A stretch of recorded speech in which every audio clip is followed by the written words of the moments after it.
और बड़ी जानकारी सामने आ रही है, उसका रुख कर लेते हैं। आपको बता दें, ये बड़ी जानकारी इंडिया न्यूज हरियाणा के पास एक्सक्लूसिव जानकारी निकलकर सामने आई है। सोनाली की मौत के बाद सुधीर ने नेता को फोन किया था। ये बड़ी जानकारी आपको दे रहे हैं। सुधीर सांगवान से गोवा के बड़े नेता की बात हुई थी। गोवा के बड़े नेता को फोन किया था। फोन पर सुधीर ने बचा लेने की भीख मांगी थी। ये बड़ी जानकारी आपको दे रहे हैं जो इस बीच सामने आ रही है।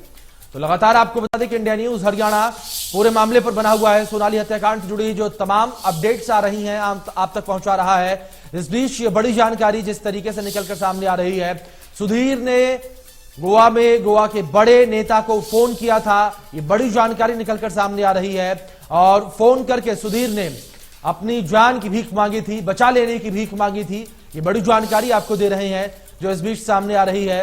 इन तथ्यों से साफ तौर पर यह साबित होता है कि कहीं ना कहीं सुधीर, इन लोगों को भी पता था कि आज नहीं तो कल ये लोग पकड़े जाएंगे और पहले से ही अपनी सेफ्टी के प्लान बनाए जा रहे थे। और इसी कड़ी में सुधीर ने गोवा के बड़े नेता को फोन किया और संरक्षण की बात कही। ये बड़ी जानकारी आपको दे रहे हैं जो इस बीच सामने आ रही है। तो सुधीर सांगवान ने गोवा के बड़े नेता को फोन किया और फोन करके यहां पर बचा लेने की भीख जो है वो सुधीर सांगवान की ओर से मांगी गई। मुख्य आरोपियों में से एक सुधीर सांगवान, बड़ी जानकारी आपको दे रहे हैं जिस तरीके से निकलकर सामने आ रही है सुधीर सांगवान से जुड़ी हुई।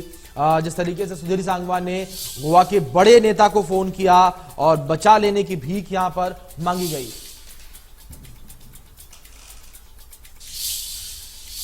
तो वहीं गोवा में सोनाली की मौत के बाद सुधीर सांगवान ने गोवा के एक बड़े नेता को फोन किया था। ये जानकारी इंडिया न्यूज हरियाणा के हाथ लगी है और इसी विषय पर आधारित हमारे सहयोगी की रिपोर्ट देखिए आप।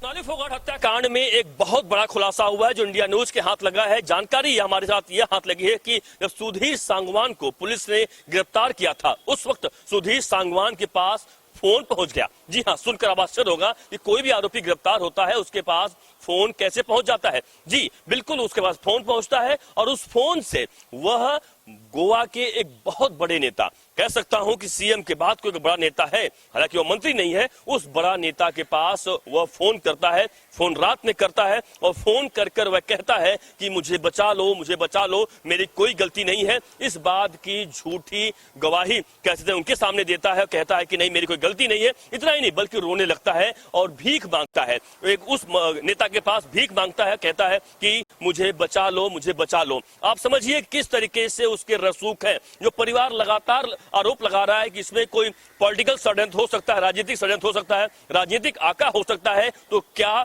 उसके सुधीर सांगवान के, जो कि अब तक सबको पता था कि सोनाली फोगाट का वह पीए था, हालांकि वह पीए भी कहने से इंकार कर रहा है, कह रहा है कि हम तो उसके अच्छे दोस्त थे, लिविंग रिलेशनशिप में रहा करते थे। और इस बात पर एक बहुत बड़ी चौंकाने वाली जानकारी इंडिया न्यूज के सूत्रों द्वारा जो हमें हाथ लगी है, इंडिया न्यूज के सूत्रों द्वारा, उसमें इस बात का खुलासा साफ साफ हो गया है कि एक बड़े नेता को फोन सुधीर सांगवान ने किया और उस नेता के बाद कह सकते हैं कि क्या सीबीआई इंक्वायरी नहीं का ऑर्डर हो रही है। इसके पीछे यही रहस्य है क्या कि अगर सीबीआई इंक्वायरी होती है तो उस नेता की पोल खुल जाएगी, उस नेता के मोबाइल को खंगाला जाएगा कि क्या क्या मदद किया, किसको फोन किया उन्होंने। तमाम बातों पर लगातार जानकारियां आ रही है। एक एक करके इंडिया न्यूज आपको उन तमाम तथ्यों को बता रहा है, उन तमाम जानकारियों को बता रहा है जो आप जानना चाहते हैं सोनाली फोगाट को लेकर। भले ही कोई कितना छुपाना चाहे, कोई कितना ही बचाना चाहे सुधीर सांगवान को, उस हत्यारे को, लेकिन इंडिया न्यूज लगातार एक एक करके उन तमाम खबरों को आपको प्रमुखता से दिखा रहा है कि किस तरीके से इसमें एक बड़ी साजिश की जानकारी सामने आ रही है। हालांकि गोवा पुलिस साफ साफ लगातार कह रही, गोवा के सीएम लगातार कह रहे हैं कि हम तो इस पूरे मामले का लॉजिकल एंड तक जाएंगे, जो भी आरोपी होगा उसको जरूर और ढूंढ निकालेंगे या इसका और मोटिव क्या होगा समझ में आएगा। लेकिन साफ है कि बहुत बड़ी जानकारी इंडिया न्यूज को हाथ लगी सूत्रों द्वारा कि इस पूरे मामले पर एक बड़े नेता को सुधीर सांगवान फोन करता है अपने आप को बचाने के लिए। कैमरामैन विष्णु के साथ अभिषेक शर्मा, इंडिया न्यूज।